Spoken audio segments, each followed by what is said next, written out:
ইউটিউবে প্রতিদিন 500 ঘন্টারও বেশি ভিডিও আপলোড হয়, আর সেটাও আবার প্রতি মিনিটে। কিন্তু তারপরও কিছু চ্যানেল কোটি মানুষের কাছে পৌঁছায় আর কিছু চ্যানেল হারিয়ে যায় ভিড়ের মধ্যে। পার্থক্যটা আসলে কোথায়? পার্থক্যটা একটাই জায়গায়, অডিয়েন্স খোঁজার ক্ষমতা।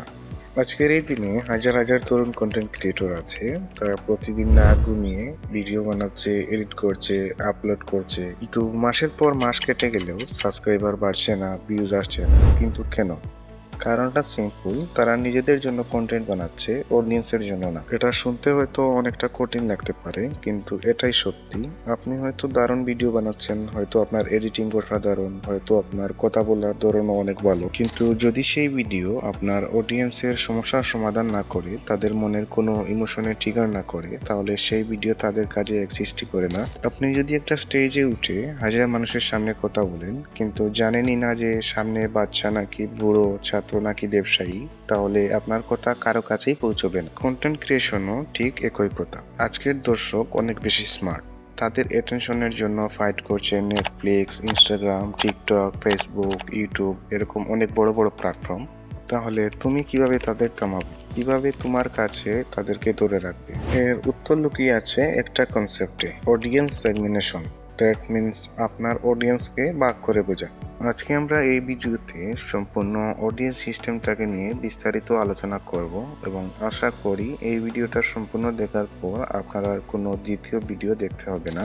প্যাসিভ অডিয়েন্স, অ্যাক্টিভ অডিয়েন্স আর লয়াল অডিয়েন্স, এই তিনটা অডিয়েন্স সিস্টেম বোঝার পর আমি গ্যারান্টি দিচ্ছি আপনি কন্টেন্ট দেখার চোখটাই বদলে ফেলবেন। প্রথমেই রয়েছে প্যাসিভ অডিয়েন্স বা স্ক্রল বেসড অডিয়েন্স।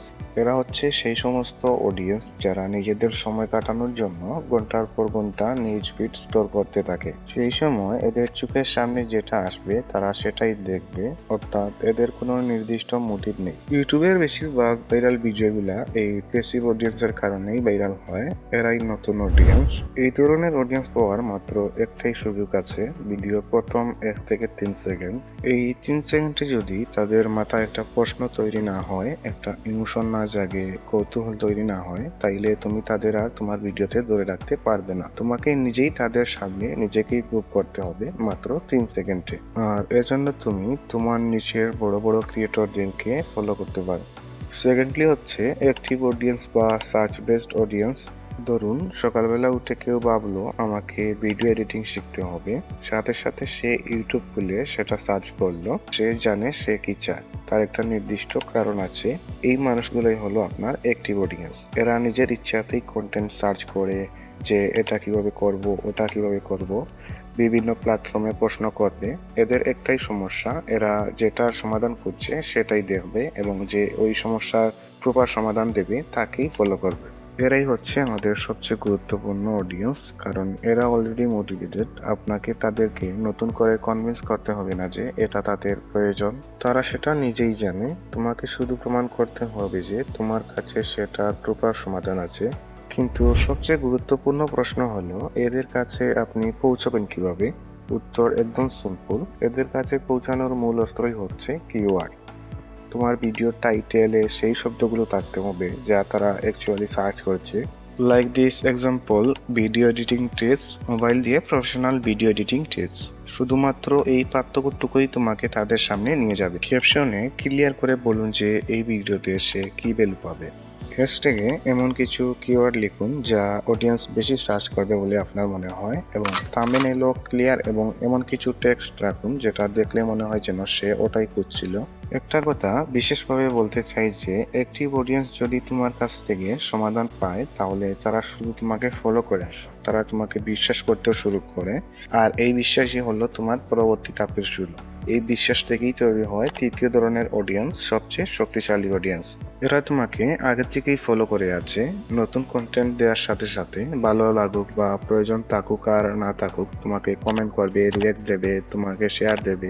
এদেরকেই মূলত আপনার লয়াল অডিয়েন্স বলে। একটা কথা বলি, 10 লক্ষ প্যাসিভ সাবস্ক্রাইবার থেকে 10,000 লয়াল সাবস্ক্রাইবার অনেক বেশি কার্যকর। কারণ লয়াল অডিয়েন্স শুধু তোমার কন্টেন্ট দেখে না, ডাইরেক্ট তোমার হয়ে কাজ করে। তারা তোমাকে তাদের অপরিচিত বা ফ্রেন্ডদের কাছে রেকমেন্ড করে। কখনো কেউ তোমার সম্পর্কে খারাপ কিছু বললে এরা ডিফেন্ড করে। এরাই হচ্ছে তোমার আনপেইড ব্র্যান্ড অ্যাম্বাসেডর। বাট এরা তৈরি হয় কিভাবে? দেখুন, এরা তৈরি হয় সময়ের সাথে। লাইক দিস পেসিভ অডিয়েন্স একদিন থামলো তোমার ভিডিওতে, ভালো লাগলো, পরবর্তীতে সে তোমাকে সার্চ করে খুঁজে বের করে দেখবে।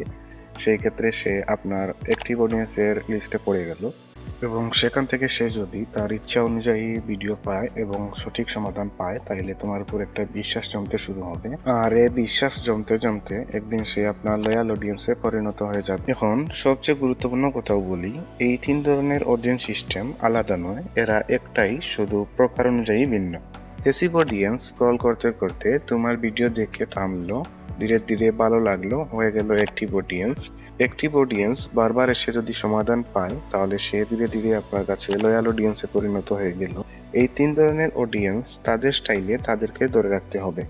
পেসিভ অডিয়েন্সকে হুক না দিলে তারা আসবে না, অ্যাক্টিভ অডিয়েন্সকে সলিউশন না দিলে তারা আসবে না, বা লয়াল অডিয়েন্সকে ভ্যালু না দিলে তারা থাকবে না। বিষয়টা কিছুটা এরকম, একটা রুমের 3টা দরজা, 3টা আলাদা দরজা, 3টা আলাদা চাবি। পরের বার যখন ভিডিও বানাতে বসবেন, একটু চিন্তা করবেন, নিজেকে জিজ্ঞেস করবেন যে এই ভিডিওর প্রথম 3 সেকেন্ডে কি দিলে একজন স্কলারকে থামাতে পারবেন, এই ভিডিও টাইটেলে কি দিলে একজন সার্চারের সার্চে আসবে, এবং এই ভিডিওটি কি আমার লয়াল দর্শকের কাছে ভালো লাগবে বা তারা এটাকে পছন্দ করবে। এই 3টা প্রশ্নের উত্তর যদি ইয়েস হয়, সেটাই হবে আপনার সেরা ভিডিও।